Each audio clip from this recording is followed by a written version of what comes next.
Okay, so, hi, hello, welcome back to another Creepypasta story video.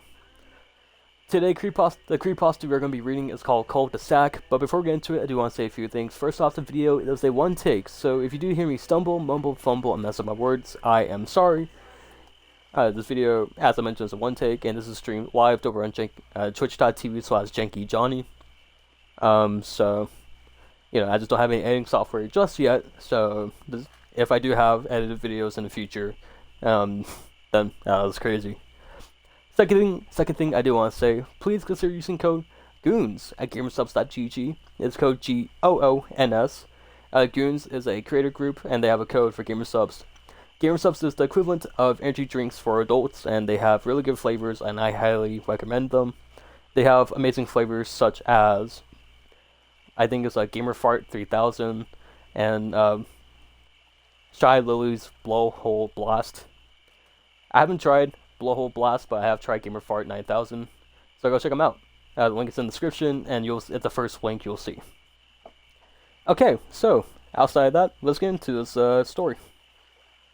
So I have done a few creepypastas involving children's cartoon. I have done the Rugrats theory, and I have done the Squidward's sewer slide.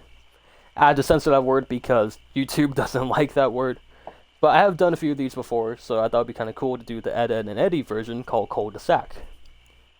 And you guys will understand what it's about when I read the story. So, let's get into it.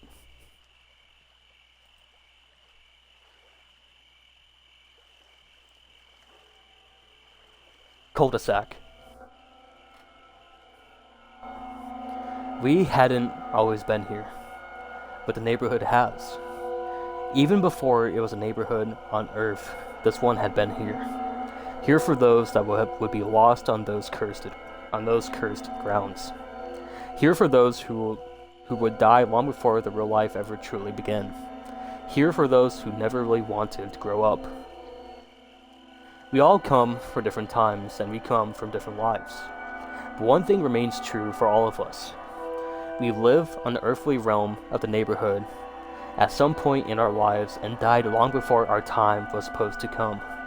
We don't remember much of our lives in the cul-de-sac, since the last member of our group joined us, and certainly we won't remember now or when the next spirit comes. But here is what we do know. Rolf was the first one to come here. Unlike most of us, he was born in the far-off lands, and even in the afterlife, hasn't lost the touch of his old world upbringing. He lived in the neighborhood before it was developed. He was the son of a shepherd. He and the rest of his family came to start a farm on the lands that would soon turn into the place that we will all eventually reside in. Rolf died in 1903 while tending to the family's animals. The bull broke loose from his pen, and in Rolf's efforts to stop the beast, Rolf was trampled to death. This is why, even though he brought many of his family's livestock with him in spirit, he chose not to bring the cattle along. He continues to go on about the farm's business on a daily basis, but is more than happy to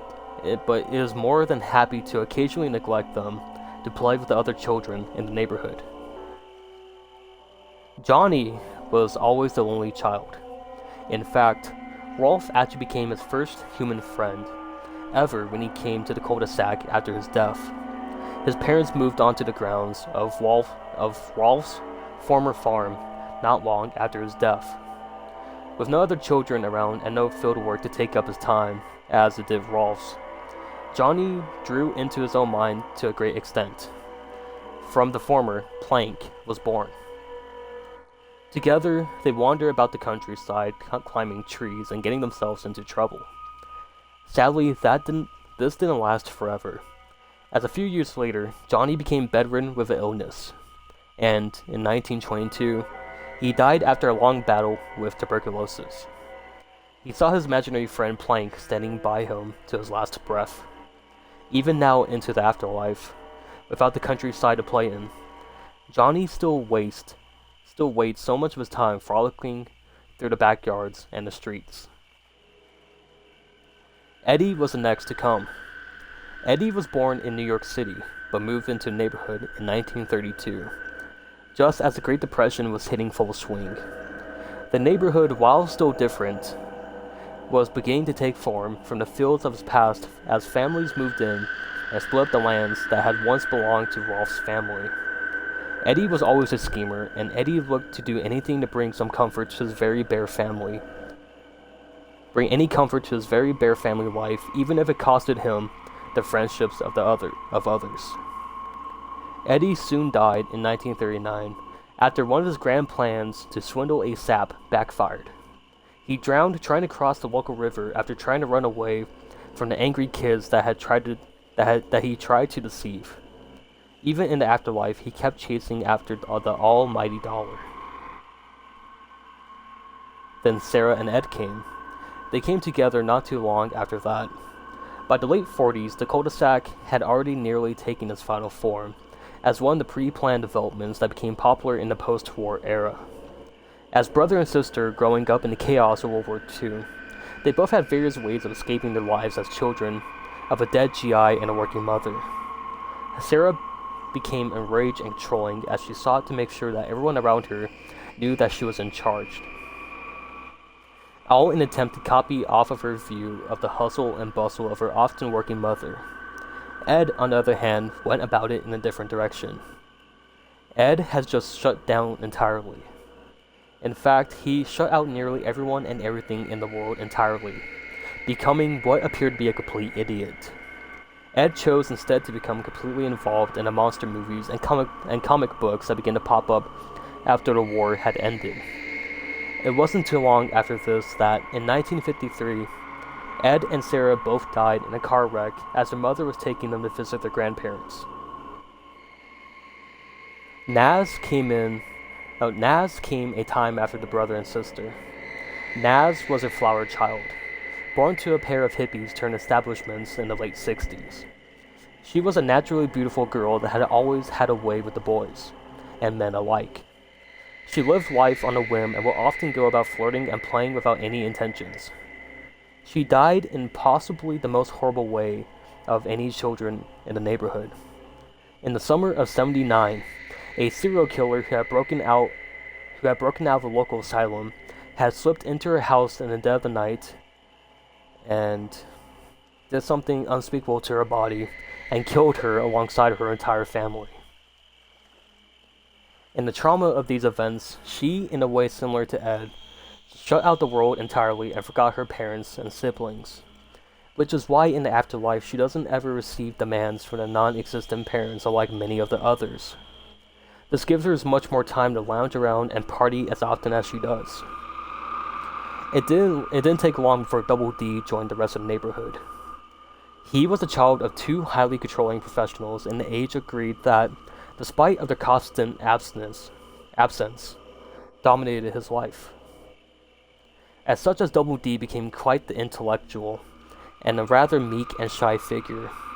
Double D was always the cautious type. He loved to experiment when given the time away from school, and the constant chores of his parents. This will lead to his untimely demise in 1986, as a gas leak combined with a Bunsen burner from one of his experiments tore him and his house to pieces. With Double D being the timid and subservient type between various misadventures, Double D continued to follow the written orders of his parents long after death. After that, Kevin was the next to join the group. Kevin was born on the day of Double D's death, and as in many ways to his polar opposite. Kevin came from a broken home and developed a bold personality. In life, which he was cynical and angry. He took it out on the other children. His abusive father would rarely pay him any attention in life, and will end up bringing about the end of it. In a drunken rage, Kevin's father beat him.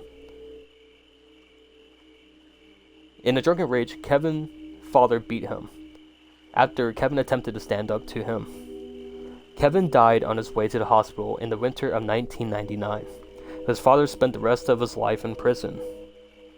In the afterlife, Kevin changed his perception to the opposite of what his life really was, with a distant father who showered him with gifts.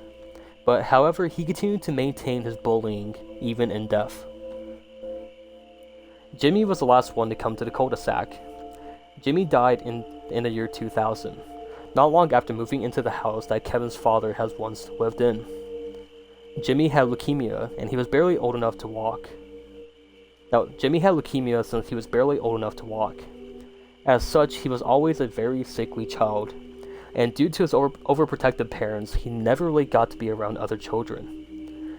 Jimmy lived his days out in a small bedroom, completely neglected by the outside world. Jimmy lingered for quite some time in a state of near death, but in the end, he finally caved into the suffering of his lifelong illness. And lastly, the Canker sisters. They were different from any other denizens of the cul-de-sac. They were never of the earthly plane. They were never of the earthly plane of existence. Instead, the Canker sisters are the children of demons, not too dissimilar from the succubus of human lore. They seem to possess abilities impossible by the standards of the others, such as the ability to appear nearly anywhere instantly. They were sent from hell to torment the already tortured souls of the neighborhood. Surprisingly, they are attracted to the Edds for unknown reason, although it is speculated that they were the weakest-willed members of the neighborhood and are seen as easy targets by them. Despite that, they are universally loathed and often feared by everyone, including the Edds. Okay, so that was the creepypasta cul-de-sac. Hopefully y'all enjoyed that one. I honestly, comparing that to the Rugrats theory, I like this one a lot more, even though I think it's kind of weird how people wrote how Kevin got beat by his drunken, abusive dad, and even what happened to Naz. I'm not gonna say what they explicitly did to her, but they did something to her and her body, and then after that, the serial killer killed her. But, outside of that, I do think that creepypasta is well written. I like this a lot more than whatever someone wrote for Angelica in the Rugrats theory. I'll probably link that one to here too. I'm not too sure. But yeah, hopefully y'all enjoyed this creepypasta narration. I'm keeping guys here just for maybe one more minute too, because I was gonna end it here, but trying to fit all my YouTube stuff in 10 seconds isn't gonna work though. But yeah, if you did enjoy, please do like and subscribe. I do have multiple playlists about my creepypastas. I do have the one kind of big thing where it has my old r/nosleep videos into what I have now. And the second one, I have creepypasta ones that are just mainly creepypasta. Then I have another playlist called short ones that are creepypastas under 10 minutes. Just in case you don't have 40 minutes to listen to me talk. There you go. And yeah, my description, you'll find code GOONS and all that stuff. And yeah, if you did enjoy it, please leave a like and consider subscribing. It helps out the channel, and I'm trying to, hit 500 subscribers by the end of the year. That's my main goal. But yeah, I do want to say thank you guys so much for watching, and I'll see you guys later. Bye, everyone.